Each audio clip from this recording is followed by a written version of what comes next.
আসসালামু আলাইকুম। অবিরাম বাংলা সংবাদে সবাইকে স্বাগত জানাচ্ছি মার্জিয়া মীরা। শুরুতে সংবাদ শিরোনাম। রাজধানীর শাহবাগ, মিরপুর সহ বিভিন্ন স্থানে দফায় দফায় সংঘর্ষে অন্তত 7 জনের মৃত্যু, পুলিশ সহ আহত 250 শতাধিক।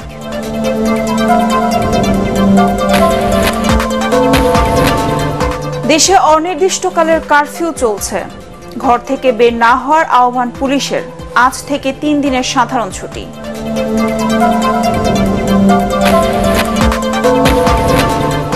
এবং জনগণের জানমাল রক্ষায় সন্ত্রাস প্রতিরোধের হুঁশিয়ারি আওয়ামী লীগের, সরকার পতনের দাবি ছাত্রদের নয় বললেন দলটির নেতারা। শুনছিলেন সংবাদ শিরোনাম, এবার বিস্তারিত। রাজধানীতেও সরকার সমর্থকদের সঙ্গে বিক্ষুব্ধ জনতার ধাওয়া পাল্টা ধাওয়া, গুলি, অগ্নিসংযোগের ঘটনা ঘটে। শাহবাগ, সায়েন্স ল্যাব, উত্তরা, মিরপুর, যাত্রাবাড়ি, মতিঝিল সহ বিভিন্ন স্থানে পুলিশ ও আওয়ামী লীগ নেতাকর্মীদের সঙ্গে আন্দোলনকারীদের সংঘর্ষে নিহত হয় অন্তত 7 জন। এতে পুলিশ সহ আহত হয় 264 জন। এর মধ্যে 4 জনের অবস্থা আশঙ্কাজনক। রিপোর্ট করছেন আব্দুল সজীব।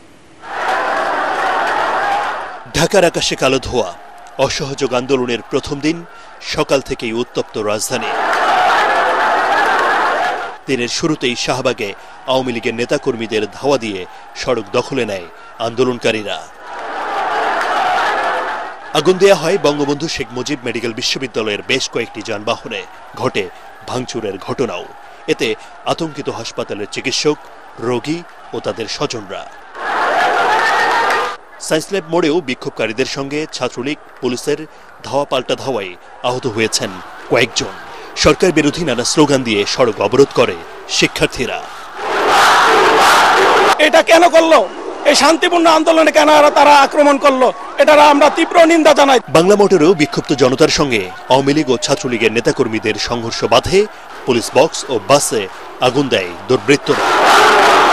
আমাদের ছাত্ররা যেভাবে আসছে, তারা কিন্তু নিরস্ত্রভাবে আসছে। এখানে যেভাবে পারতেছে সেভাবে এখানে তার আন্দোলন জগিয়েছে। তারা আমাদের কোনো কিছু দাবি দিচ্ছে না। আমাদের একটাই দাবি, আমরা ন্যায় চাই। সদরঘাটে বাংলাদেশ ব্যাংকের অফিসের সামনেও ভাঙচুরের ঘটনা ঘটে।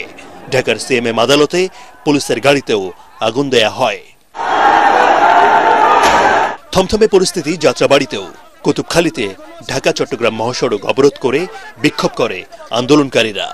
মিরপুর 10 ও 13 নম্বরে পুলিশের সঙ্গে শিক্ষার্থীদের তুমুল সংঘর্ষে বেশ কয়েকজন আহত হয়।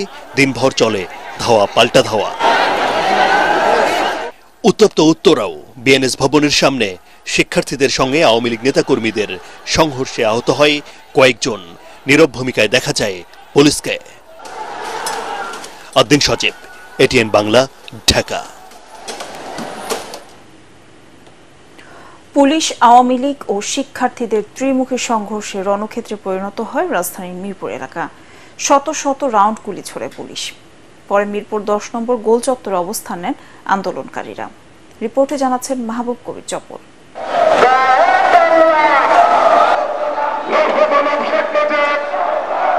সকালে মিরপুর 10-এর গোল চত্বরে অবস্থান নেন আওয়ামী লীগের নেতাকর্মীরা। এ সময় মহড়া দিতে দেখা যায় তাদের।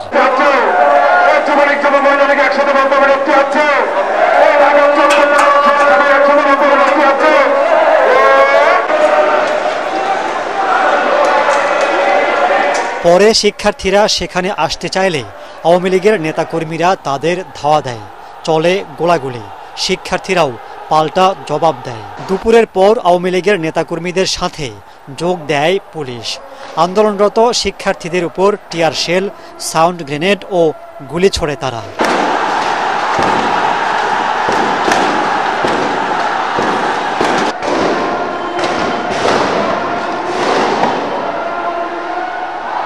মুহুর্মুহ গুলির শব্দে কেঁপে ওঠে পুরো মিরপুর এলাকা। আতঙ্কিত হয়ে পড়েন বাসিন্দারা। আহত হন অনেকেই।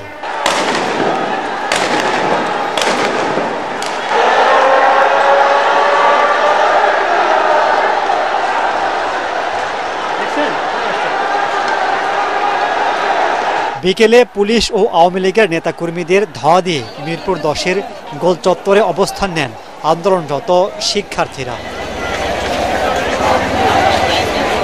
মাহবুব কবির চপল, এটিএন বাংলা, ঢাকা।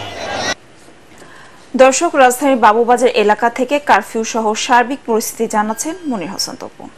আমি এখন আছি বাবুবাজার এলাকায়, দক্ষিণাঞ্চলের যে প্রবেশমুখ সেই এলাকায়। আপনাদেরকে জানিয়ে রাখি যে এই পুরো এলাকায় আইনশৃঙ্খলা বাহিনীর যারা সদস্য যারা রয়েছেন তাদের ব্যাপক উপস্থিতি এখানে লক্ষ্য করা যাচ্ছে এবং এখানে তারা মাইকিং করছেন যে এখানে যে আশপাশে যারা সাধারণ মানুষ যারা বের হয়েছেন বা ব্যবসা প্রতিষ্ঠান যারা খোলা রেখেছেন তাদের বন্ধ করার জন্য, দোকানপাট বন্ধ করার জন্য এখান থেকে মাইকিং করা হচ্ছে এবং সতর্ক করা হচ্ছে। আর আরেকটি বিষয় জানি নাকি যে এখানে যে রাজধানীর যে এই দক্ষিণাঞ্চলের এই প্রবেশ মুখে আমরা দেখেছি যে তারা যে চেকপোস্ট বসিয়েছে এবং সন্দেহভাজন ব্যক্তিদেরকে তারা তল্লাশি করছে এবং তাদের যে আইনগত যে ব্যবস্থা রয়েছে সেই আইনগত ব্যবস্থা নিতে আমরা দেখেছি এবং বারবার পুলিশের পক্ষ থেকে একটি বিষয় তারা সতর্ক করছে, রাজধানীর এই গুরুত্বপূর্ণ এই প্রবেশ মুখ দিয়ে যাতে কেউ যাতে প্রবেশ করতে না পারে এবং বিশৃঙ্খলা সৃষ্টি করতে যাতে না পারে, সেজন্য পুলিশের পক্ষ থেকে সর্বোচ্চ সতর্ক অবস্থা নেওয়া হয়েছে। এবং একই সাথে আমরা দেখেছি যে রাজধানীর বিভিন্ন যে গুরুত্বপূর্ণ যে পয়েন্টগুলো রয়েছে সেই পয়েন্টগুলোতে সেনাবাহিনীর সদস্যরা তাদের কার্যক্রম পরিচালনা করছেন এবং আইন শৃঙ্খলা বাহিনীর র্যাব থেকে শুরু করে বিজিবি সদস্যরা তাদের সার্বিক দায়িত্ব পালন করছেন ঢাকার নিরাপত্তার জন্য। জি, এই ছিল আমার কাছে বাবুবাজার থেকে সবশেষ খবর। বৈষম্য বিরোধী ছাত্র আন্দোলনের নতুন কর্মসূচিকে ঘিরে রাজধানীর প্রবেশ পথগুলোতে কঠোর অবস্থানে আইন শৃঙ্খলা বাহিনী। সেখানকার অবস্থা জানাচ্ছেন আদ্দিন সজীব।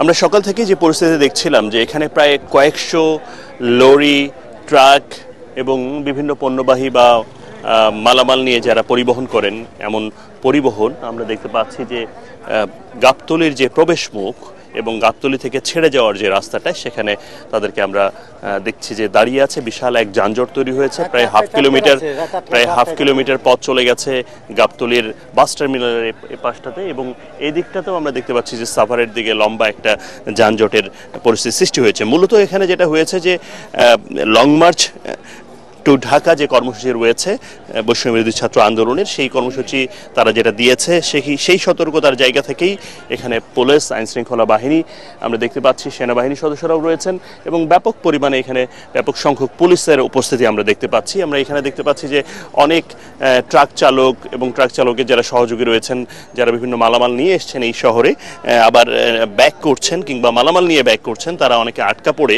এখানে রীতিমতো গাড়ি থেকে নেমে কিংবা গাড়িতে কেউ ঘুমোচ্ছেন, কেউ বসে আছেন।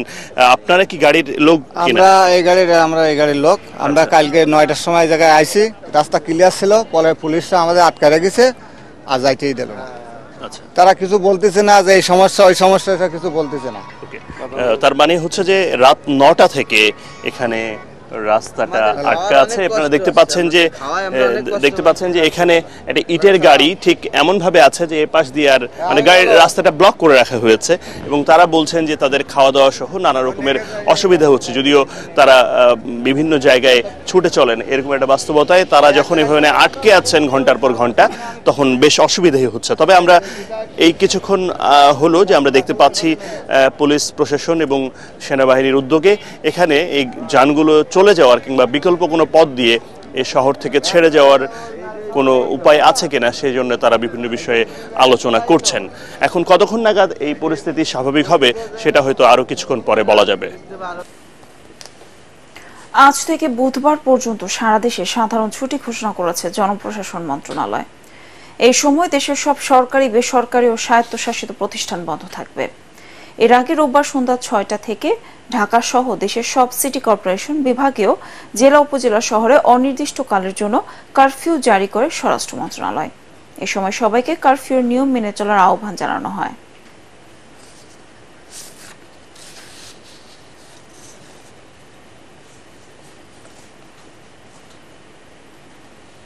কারফিউ চলাকালে ঘর থেকে বের না হওয়ার আহ্বান জানিয়েছেন ডিএমপি কমিশনার হাবিবুর রহমান। রাতে এক জরুরি সংবাদ সম্মেলনে তিনি বলেন, আইন অমান্য করে কেউ ঘরের বাইরে বের হলে কঠোর ব্যবস্থা নেবে আইন শৃঙ্খলা বাহিনী। এ সময় তিনি বলেন, ছাত্র আন্দোলনকে ঢাল হিসেবে ব্যবহার করে রোববার রাজধানী জুড়ে তাণ্ডব চালায় বিএনপি জামায়াত।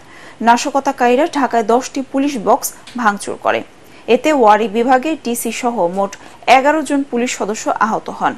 এসব সন্ত্রাসী কার্যক্রম যারা পরিচালনা করছে তাদের কাউকে ছাড় দেওয়া হবে না বলেও জানান ডিএমপি কমিশনার। আমাদের স্পষ্ট ঘোষণা, কারফিউ চলছে।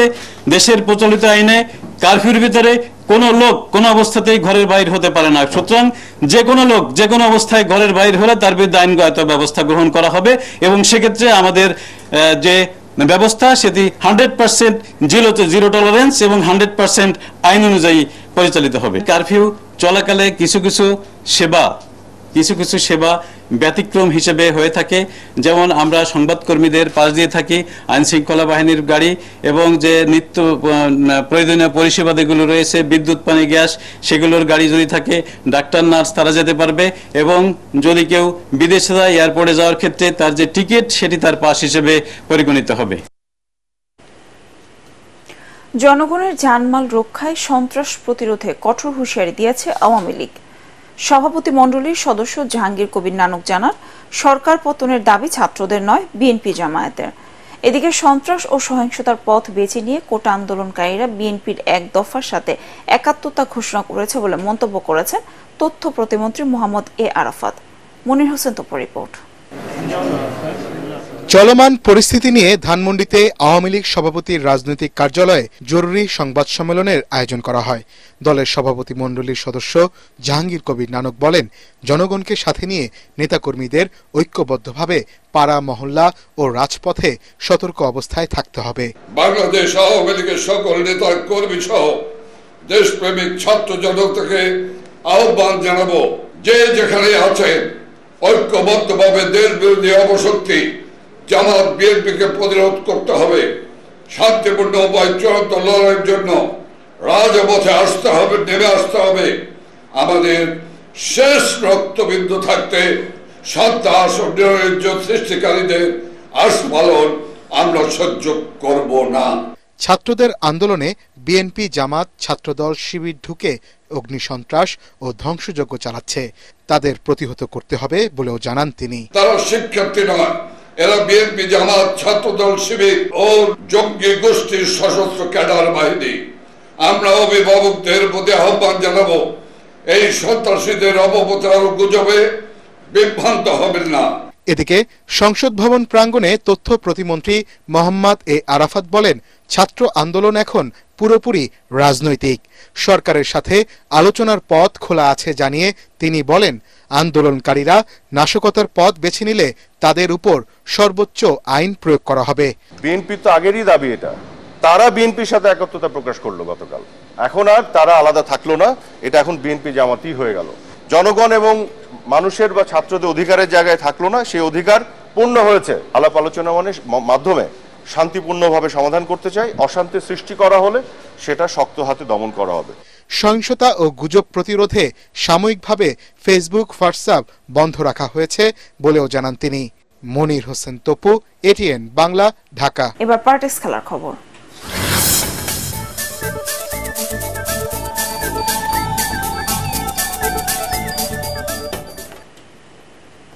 কলম্বোতে দ্বিতীয় ওয়ানডেতে ভারতকে 32 রানে হারিয়েছে শ্রীলঙ্কা। টস জিতে ব্যাটিংয়ে নেমে 9 উইকেটে 240 রান তোলে স্বাগতিক দল। সর্বোচ্চ 40 রান আসে আভিস্কা ফার্নান্দো এবং কামিন্দো মেন্ডিসের ব্যাটে। ভারতের হয়ে 3 উইকেট নেন ওয়াশিংটন সুন্দর। জয়ে উদ্বোধনী জুটিতে 97 রান যোগ করে দলকে জয়ের ভিত গড়ে দেন রোহিত শর্মা এবং শুভমান গিল। কিন্তু 64 রান করে রোহিতের বিদায়ের পর নিয়মিত বিরতিতে উইকেট হারাতে থাকে ভারত। শেষ পর্যন্ত 208 রানে অল আউট হয় টিম ইন্ডিয়া। শ্রীলঙ্কার হয়ে 33 রান দিয়ে 6 উইকেট নেন জেফ্রি ভ্যান্ডারসি। শেষ করার আগে সংবাদ শিরোনাম আরেকবার। রাজধানীর শাহবাগ, মিরপুর সহ বিভিন্ন স্থানে দফায় দফায় সংঘর্ষ, অন্তত 7 জনের মৃত্যু, পুলিশ সহ আহত 2.5 শতাধিক।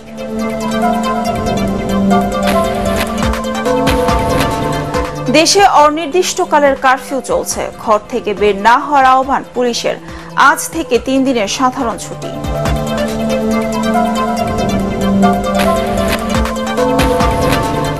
এবং জনগণের জানমাল রক্ষায় সন্ত্রাস প্রতিরোধের হুঁশিয়ারি আওয়ামী লীগের। সরকার পতনের দাবি ছাত্রদের নয় বললেন দলটির নেতারা। পরবর্তী সংবাদ দেখার আমন্ত্রণ জানিয়ে এখনকার মতো শেষ করছি। ATN বাংলা সংবাদ ইউটিউবে দেখতে ব্রাউজ করুন youtube/ATN বাংলা নিউজ। ধন্যবাদ।